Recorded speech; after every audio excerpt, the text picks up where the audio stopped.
Hey, what's going on, guys? It's Liam here. Welcome back to another Play and Explain. I've just got the regular 2-100 zoom table set up. But before we hop into the action, I've got a bit of a spicy spot for you. A bit of a controversial spot, I would say. Jarrett, if you're watching this, you might not want to see this. I'd recommend, maybe skipping ahead 5 minutes or so. Everyone else, let's do this. So we're starting off with already we're starting off with already not a open really from the small blind. It's like a 10% open, which I did not roll. But we got a weaker player in the big blind. I figure, I'm going to be opening a little wider. So nothing too crazy so far. We get a call. Go to the flop of ace 7-7 flush draw. Now, not a great flop, considering that I expect weaker players to be over calling ace-x. So, you're allowed to call every ace from the big blind, except a lot of the lower ace-x should be getting 3-bet at a pretty high frequency, which I don't think recreational players are doing. Which means that his range is going to be, slightly more weighted to having ace-x. Now, that being said, I still expect his range to be a lot wider than it should be in general. So, while that is kind of an argument against range betting, I still think that he's going to be overfolding everything else that he has and having too much of everything else. So I'm still just going to be betting this with my entire range for a quarter. So we bet, and he calls. Now when he calls, I'm basically just in give up mode. I expect him to just have an ace a lot here, like 80% of his range is an ace. He has some flush draws. He might have some king high floats. He might be trapping with a 7 every so often. And he's also got, some 3s, 4s, 5s, 6s that might peel. Maybe some backdoor flush draws even that might peel. But overall, he's just got a lot of ace-x. So I'm just in give up mode. I think maybe on, some spade runouts, I might try and bluff my hand. But overall, trying to bluff a weaker player off an ace is usually not a good idea. So I check. And he checks back. Interesting. The river brings an ace. Okay, now this is interesting. So let's think about this. So how often, with the range that I just outlined, that, I'd given him on the turn, when I check to him, I expect him to be betting an ace pretty often. He might still check it back sometimes, but in a recreational player's mind, I expect them to just be betting their aces a lot. Now, if he does check back, obviously now the ace on the river just reduced his combos by half of ace-x that he could have. So what else does he have in his range? Well, we said, he might have some king high, he has some missed flush draws, and he has some lower pairs that are now counterfeit. Okay, so do I want to bluff my hand? Well, no, I don't think bluffing my hand really makes sense because we just get the counterfeit pairs to fold, and I think we're getting heroed by a king all day here. I think this is a pretty, the bet line looks pretty bluffy from a recreational player's point of view. So I think we're getting heroed a lot here if we do try and bluff. So we're just folding out everything that we're ahead of. Obviously, not good things are happening to us when he does have an ace also. So I'm actually thinking that I'm in bluff catch mode. So we check to him. And now I'm thinking all of his king high is checking back for showdown. All of his high cards are checking back for showdown, basically. An ace or 7 is going to bet, and I think he knows he's going to have to find bluffs with his lower pocket pairs that just got counterfeit. So we check, and he bets 2.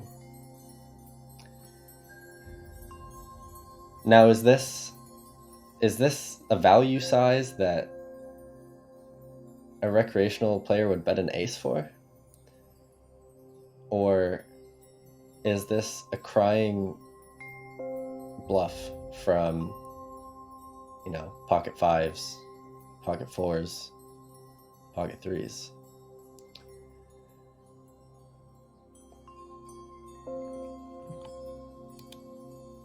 We make the call.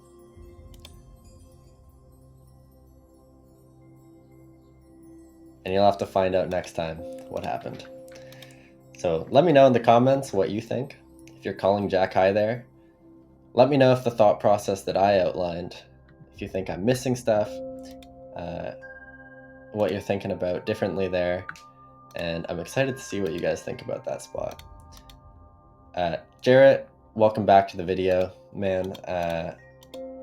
We were just covering some GTO stuff, just some river GTO blocker concepts. I thought you'd already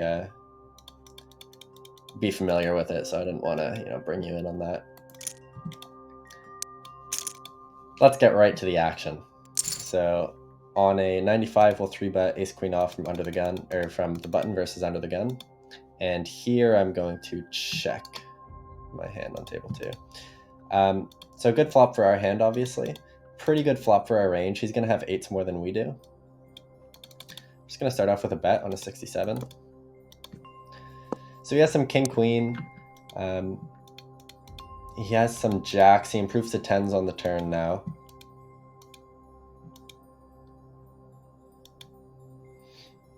He should never have jack 9.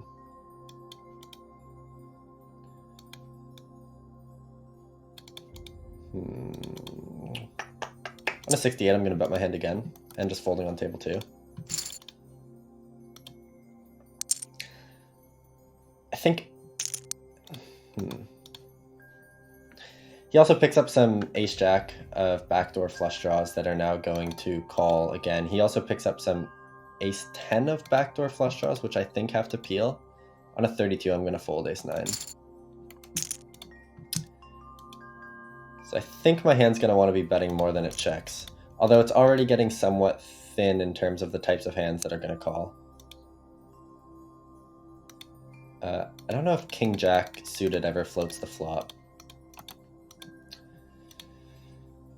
Versus a weaker player on an 85, I need to be doing a lot of checks on this board. He has a 5x advantage, and the ace neutralizes our overpair advantage, but on an 85, I still am going to throw the queens into the betting range at some frequency. Another nice feature of... Oh, the table disappeared. Another nice feature of having the queens of not having the flush draw. So I forget what the board was, but having a queen that wasn't having one of the flush cards is that when we do hit a queen, it's possible that the queen of flush comes and we make a full house where all of his flushes make a flush. That's a concept that applies on paired boards.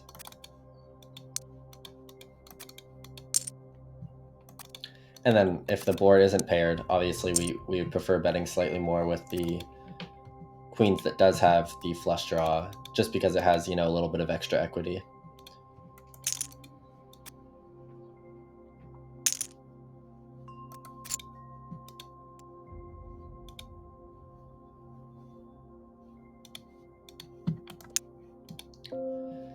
I'm trying to think if ace-queen is strong enough to go for 3 streets. I guess like king-queen, the fact that he has king-queen means maybe we are.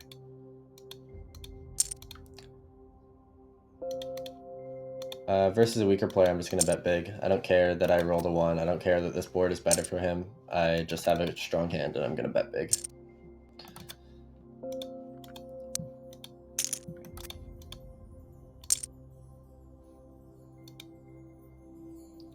Pocket 10s again. Oh man.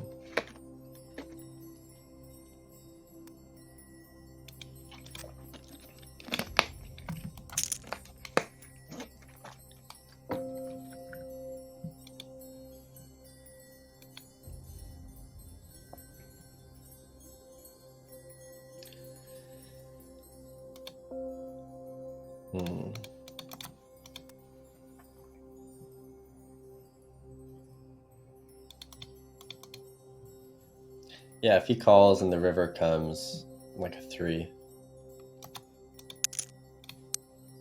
Is my hand strong enough to jam? I don't know. I'll check that spot. High frequency raise on table 2 and a pure open on table 1. So when we do raise these hands versus the small blind, we're calling them.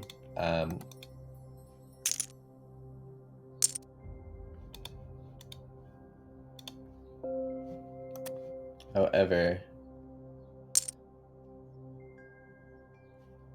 with a low 4-bet percentage, I'm just going to fold. I think that the only reason that we get to call these hands is because we have enough equity versus when you add in all the kind of trash bluff 4-bet hands that he should have, our hand gets pushed over into the realm of having enough equity to call. But when he doesn't and his range is just, I guess, small blind versus big blind, like jacks plus and ace king suited, and he isn't putting in 4-bet bluffs, which it looked like he wasn't based on his stats, then these hands just are going to fold.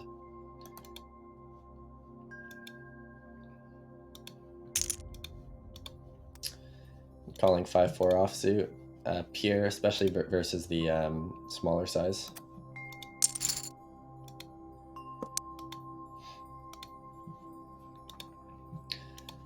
So on an 87, my hand benefits from some protection. Even just getting 2 random overcards like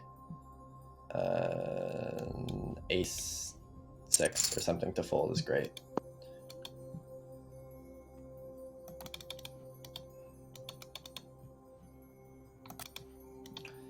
Better card for his range on table 2. On a 90, I don't think I'm going to turn my hand into a bluff. I think blind v blind, I still have some showdown value.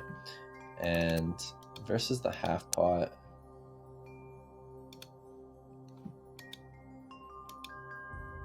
part of me wants to bluff.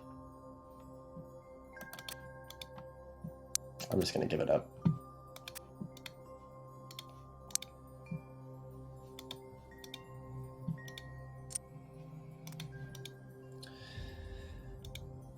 On a 97, I'll squeeze the button here.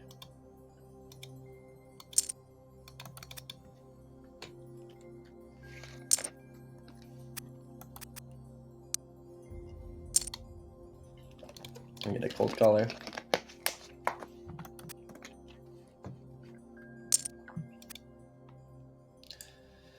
On a 93, ace-5 offsuit is actually an open from middle position. Super, super low frequency.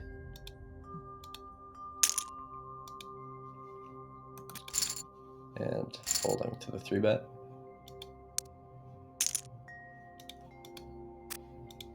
Obviously just an easy fold now.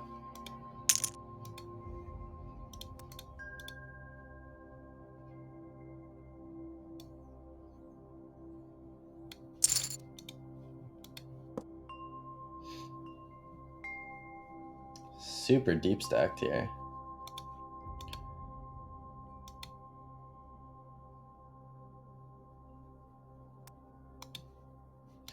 Gonna check back on table 2.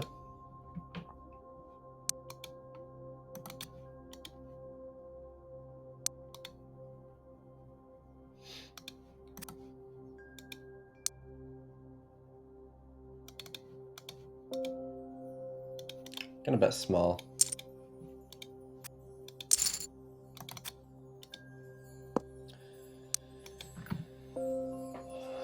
So it's a question of betting small again.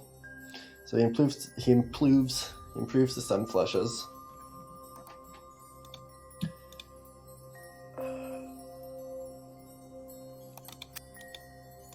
He improved some 2 pairs though. I think my hand is too weak to bet again. Yeah, like those 2-pair type hands, the types of hands that I'd be targeting for value. I don't know. I'm not sure if my hand can bet again on the river. I don't really expect him to have a queen that often with the line that he took. This is a board that you could lead on in theory, but I'm not playing any leads versus the button or cutoff. And a7 on a 3 is going to be a fold. Now I just want to bet my entire range for a third, basically.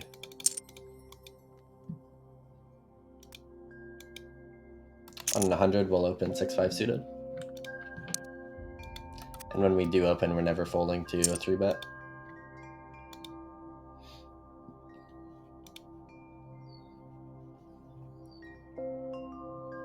I think maybe if the flush doesn't come in, my hand can still bet for value. So yeah, not folding to a 3-bet when we do open. And 3-betting table 1.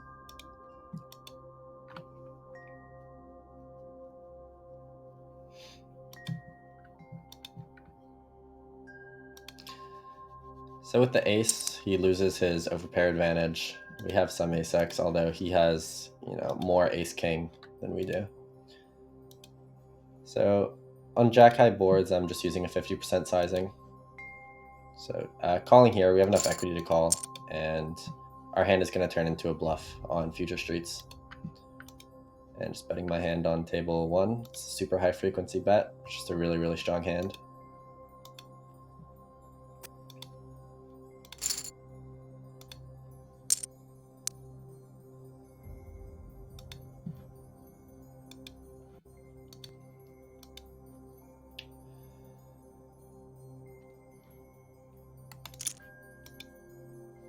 I like the size. I think he should go a little bit smaller. When the next ace comes, he wants to still bet a size that is like kings and queens can bet for value. I think my hand is a fold without the flush draw now.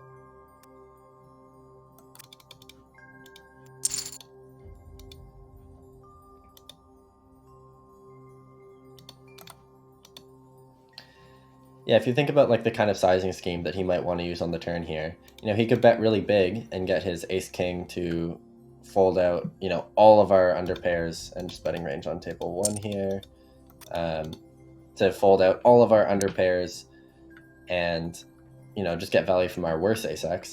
Or he could bet small with a lot of his hands and bet a size that makes our under pairs kind of indifferent, that his jacks, queens, kings can still bet for value with. Although I think his size is a little bit too large. The 74, I'm going to bet my hand. This is a spot where we need to be doing some checks, blind v blind.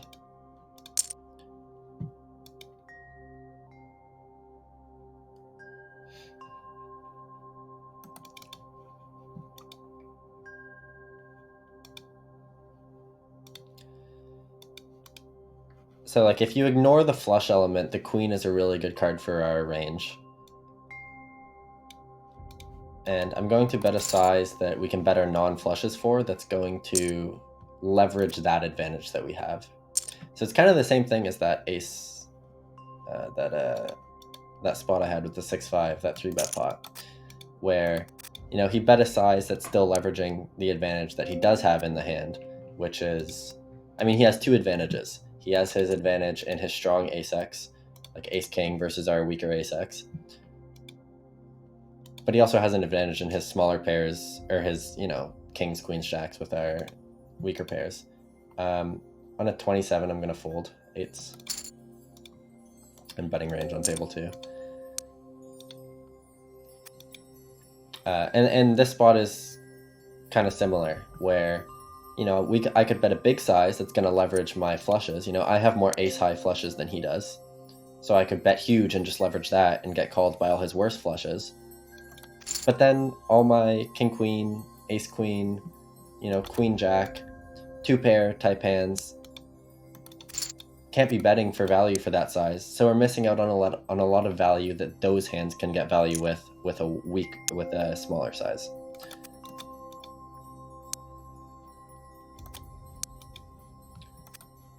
And, if you're a solver, what you might do is just build out a huge bet for our flushes with the appropriate amount of bluffs and, whatever. And a small bet for our queen X and 2-pair, maybe even like a normal size for like our sets that are kind of in between. And you would just balance all those ranges perfectly with the appropriate amount of bluffs and, you know, with the correct blockers.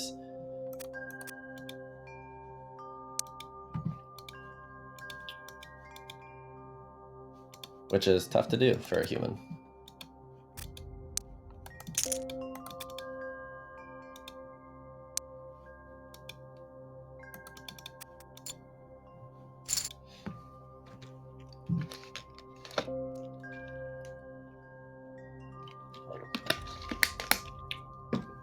So pure 3-bet on table 1.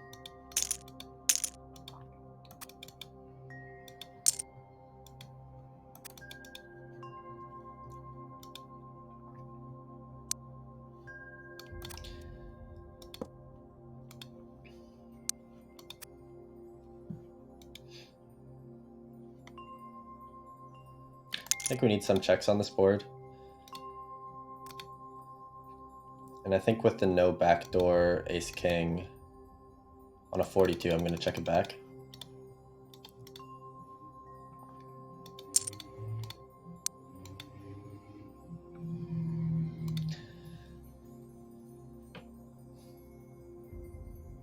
So we pick up some ace-queen and king-queen. Still ahead of some of his ace-jack, but I think that should mostly start bluffing. I think I want to start bluffing my hand. I'm blocking his ace-queen and king-queen on a 67, and I'm going to go for like a half pot size. 4 is good for him. On a 47, I'm going to bet normal, I think. Oh, fuck, my thing is timing out again. This has happened to me earlier.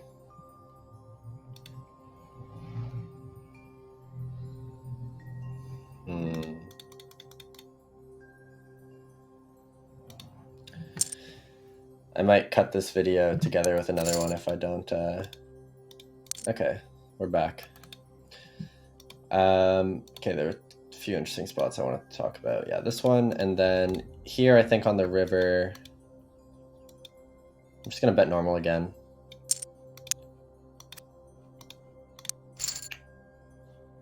So I think normally in this spot, we'd be playing overbets on the turn. However, he has a pretty significant 4x advantage over us, to where now we don't want to start just betting huge and nice flop here. Betting huge and isolating our advantage into what his advantage is, which is the 4x. Whereas our advantage is like the strong king X. Concentration around, you know, the king and the 10. Just gonna bet again here. So we use a normal size instead. And then on the river, I think it's a similar concept.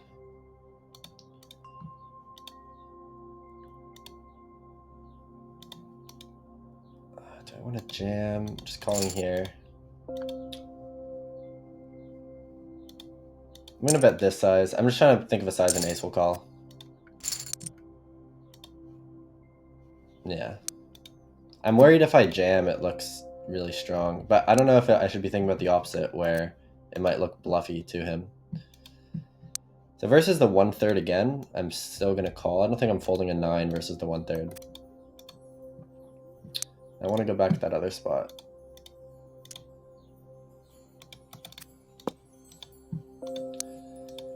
I think I'm just checking down here.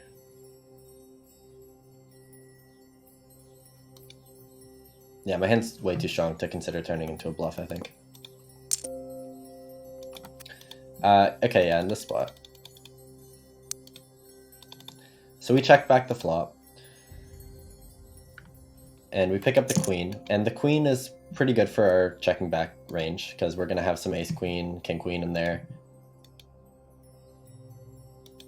Although he picks up some flushes. We're going to check back some flushes as well. You know, ace-king of flush of diamonds is going to be checking back at a pretty high frequency. So I think we want to bet a size that we can still leverage our queen X advantage with, without only letting him have to continue with flushes. or flush draws, which I think like a half pot size kind of does.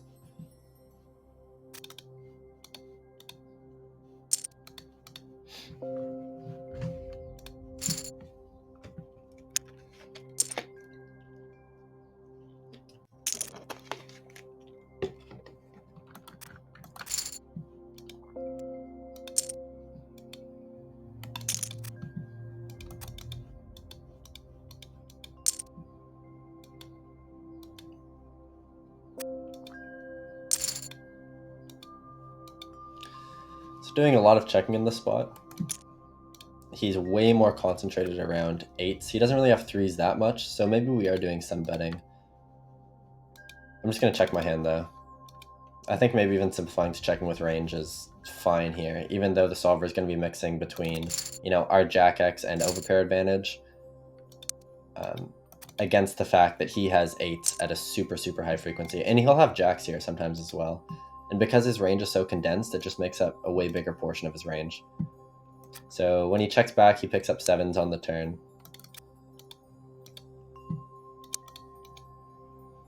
I think I want to bet small.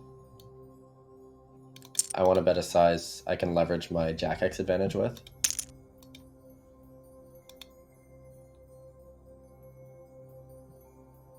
You know, just something that it's going to put his weaker Jacks and 9s, 10s, you know, pocket 6s with a flush draw, pocket 5s with a flush draw, and not a fun spot.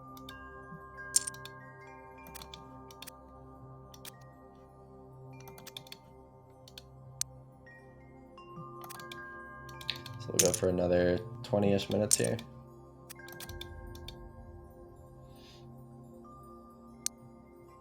The 51, I'm going to fold.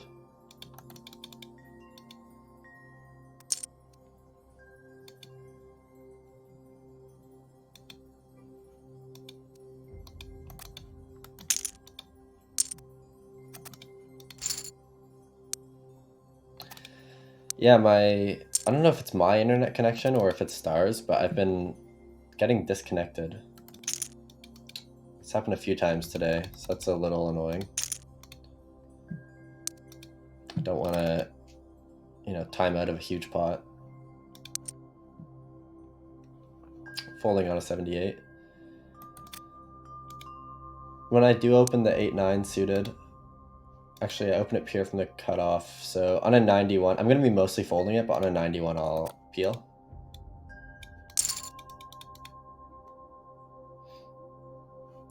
So I'm just thinking that we're ahead of all of his overcards and losing to all of his overpairs.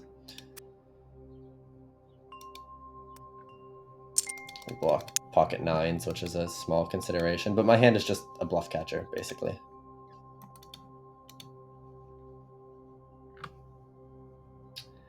So something annoying about the board being paired is that my 8 isn't a clean out. And now I expect to just be folding this turn, which he should be betting just basically for his range for like a third. Betting with his range for a third, rather. And yeah, I just fold. I was saying that kind of a small consideration with my hand is that it goes down in value a bit to where now when I hit my 8, I'm still behind, you know, his overpairs because of the 7s. You know, I have a worse 2-pair. And I just have a fold.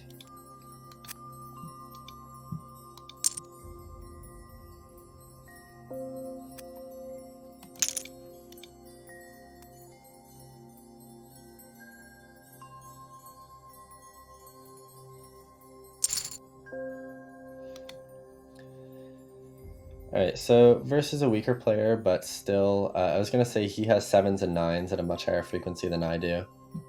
So when he leads out, I'm not leaving it out of the question that he could be leading with something strong like a set. On an 8, I'm going to check back. I need to be doing checking, and versus a reg, I'll check back. I think I'm just going to call, though. He could still be betting a worse jack like this.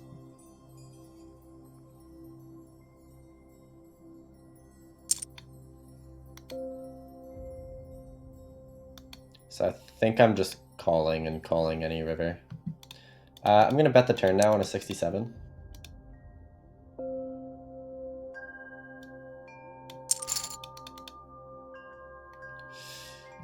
It's not a good river. I think I'm just checking down. Okay.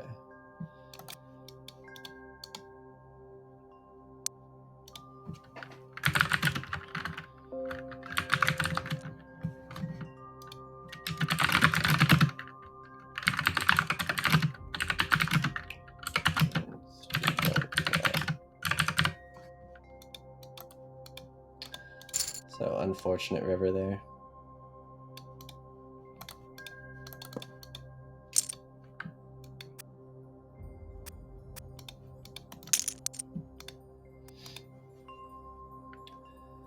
Just calling my hand. Maybe I think raising it like a super low frequency. I think this is a board he can't be betting range on, so I want to be check raising him more aggressively. However, I don't think my hand really benefits a lot from check raising because we're just going to start isolating ourselves to, you know, better hands. King is a really good card for his range.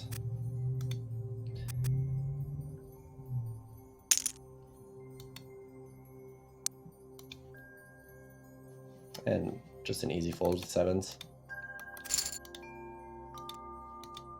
And maybe versus 2.5, I should be calling queen 7 off there.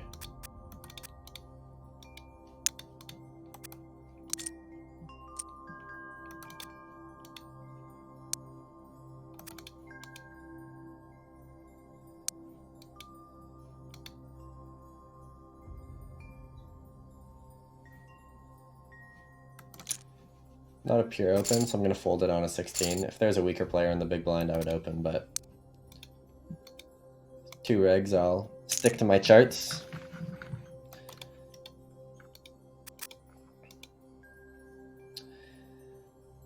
Mostly folding king 10 offsuit actually versus under the gun. He goes to a slightly smaller size, so I'm going to peel on an 86.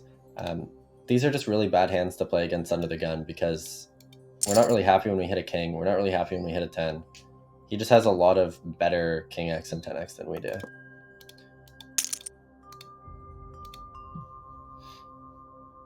So my hand is going to raise sometimes. I guess we're just calling off with ace king. Just going to call on a 62.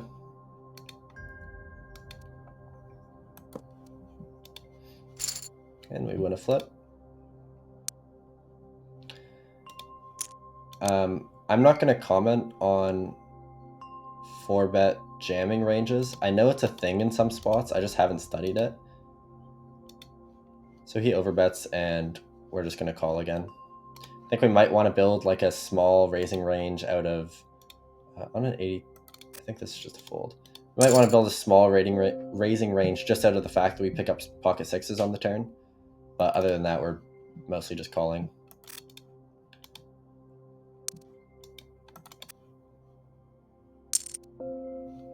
And just easy fold. Yeah, I know this is a thing in some spots.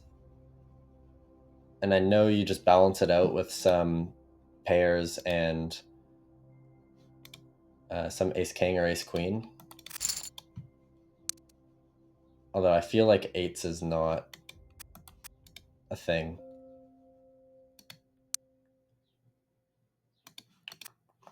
I don't know. I'll look into that. I'll make a note of it and look into that.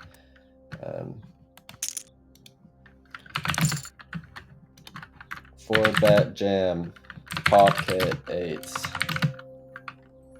in button versus small blind 3-bet. My hand's going to be a pretty high frequency bet on this board.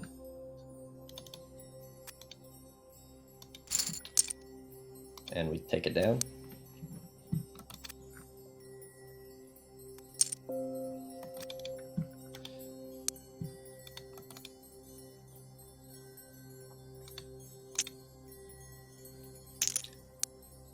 I was going to say mostly calling sevens, sometimes 3-betting, but never cold 4-betting.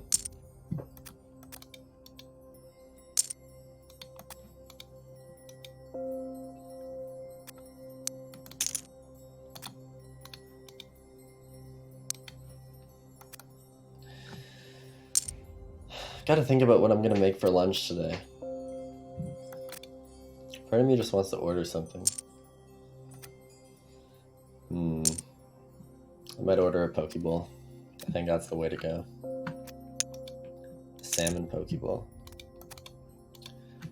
Just calling on table 2. I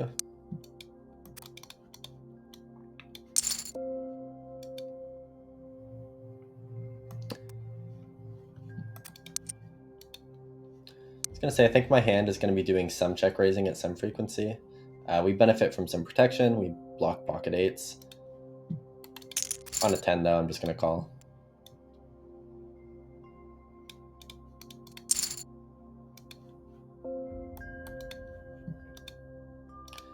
So we improve to 3-5 and 8-5 that he doesn't open.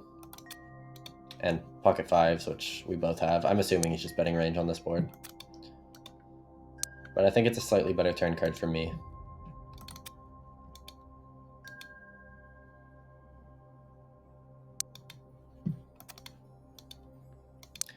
I think he wants to be playing a normal bet on this turn. It's a slightly better turn for me, and I guess he's saying he's just isolating himself to like king queen plus and 2 pair. But I think that he mostly just wants to be normal betting. So when he does overbet though, it's pretty scary. I expect him to have a lot of better 2 pair than me in his value range, so I'm not even that happy with this river. I think I just have a call though. You know, he still has some like natural bluffs around the Broadway region. So I think folding my hand is a little ridiculous, but I expect to be beat here a decent amount. Yeah, I was gonna say, he just has a lot of better 2 pairs than me.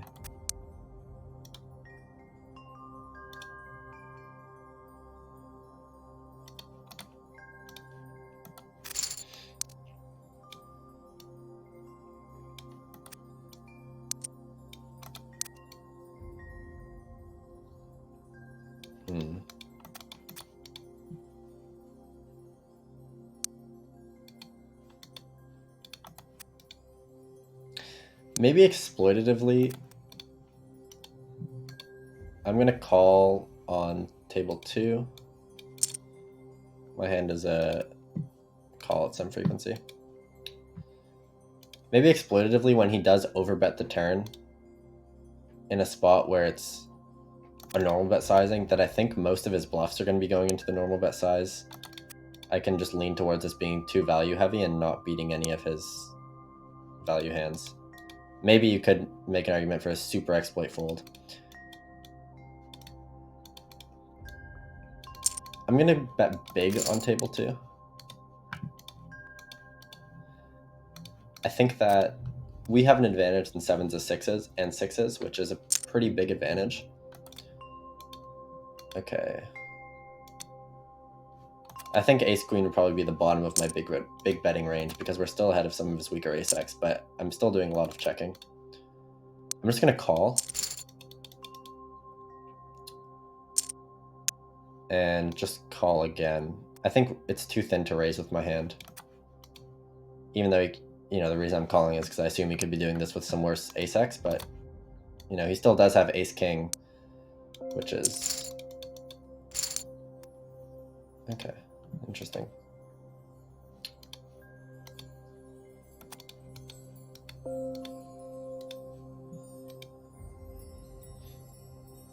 Maybe if the flush draw doesn't come in, I can consider raising my hand for small and folding to a jam.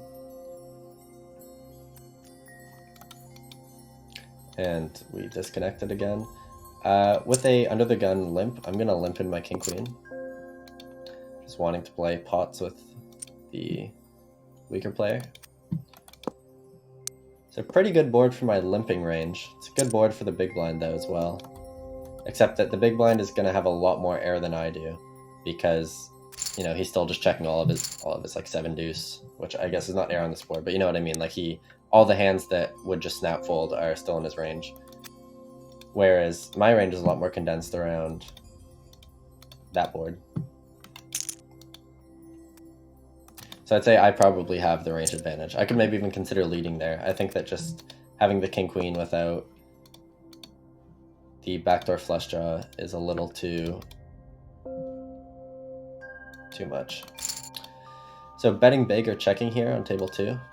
I just use a normal bet. I know in theory the preferred size is like 2x pot on this board. I've just studied it with a normal bet, so that's what I'm using.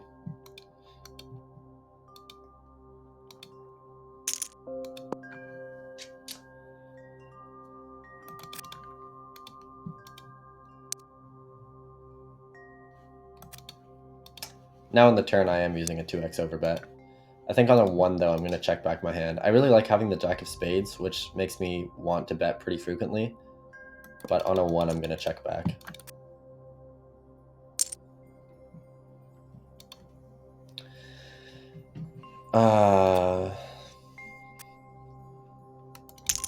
And now I kind of just want to give up. You know, I'm blocking king jack, I'm blocking jack 10, I'm blocking king 10.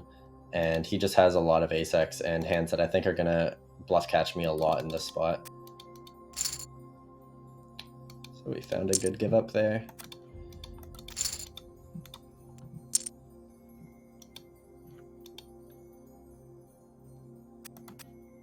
Yeah, like I'm just blocking all of his auto folds, especially like having the jack of spades as well. I'm blocking miss flush draws, I'm blocking miss straight draws. And what's left is just a lot of hands that are going to think that betting, check betting looks pretty suspicious and call me down.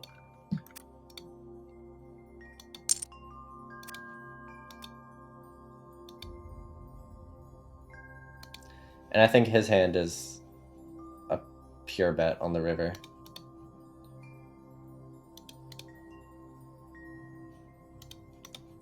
All right, we got the half pot leader here on table 2.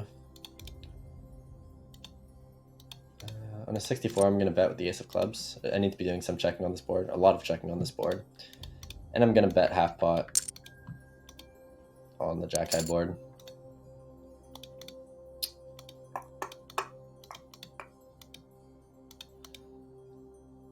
So, good card for us. I think I want to use a 1/3 size very frequently here. And yeah, he should be raising a lot. Calling with the backdoor. My hand is just too strong to consider folding.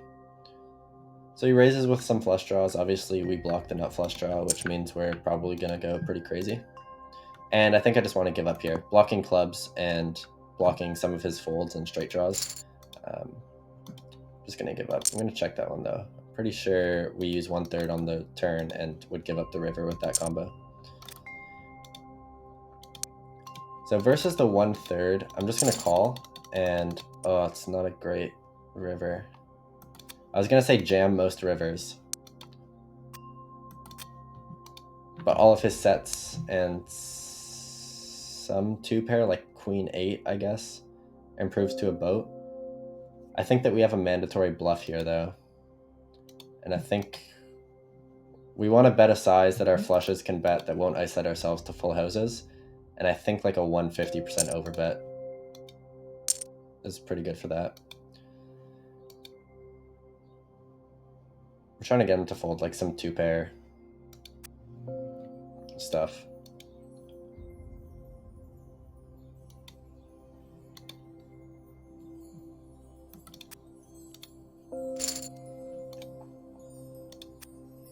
I'm going to check that spot too.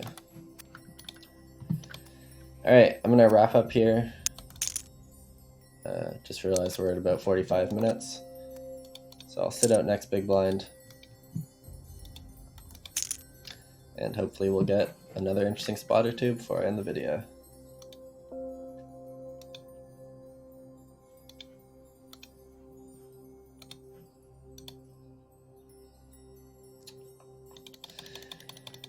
Yeah, so when he raises the flop, you know, he's got some 8x that's raising for protection. He's got some random 3x and 4x that should be getting in there. He's got some 5x, some 6x. He should be raising a lot. This is a really good board for him. He's raising with some flush draws, some straight draws. You know, he's got like ace 5, 5, 6, ace 2.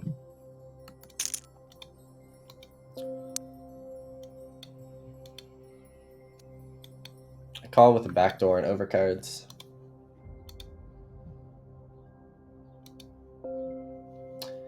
I like his decision to bet 1/3 on the turn.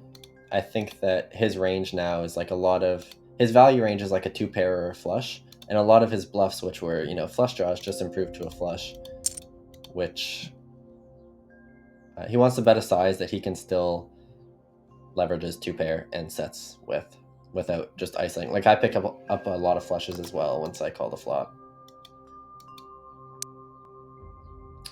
Yeah, so something I was wondering is how often I'm raising the turn here, because my flushes might want to raise versus his sets and 2-pairs, but I don't really need a lot of protection from them.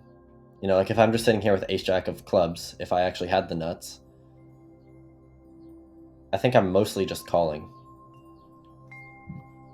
Now, obviously the river is bad because what we're going to be representing with our blocker, like we're gonna just play this as if we had ace-jack of clubs.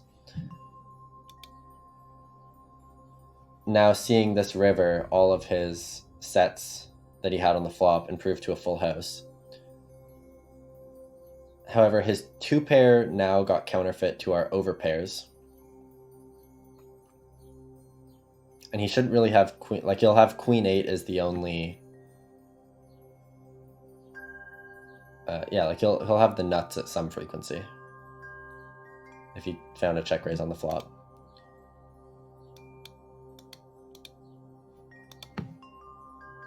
So when he checks, I guess we're just getting his 2-pairs to fold.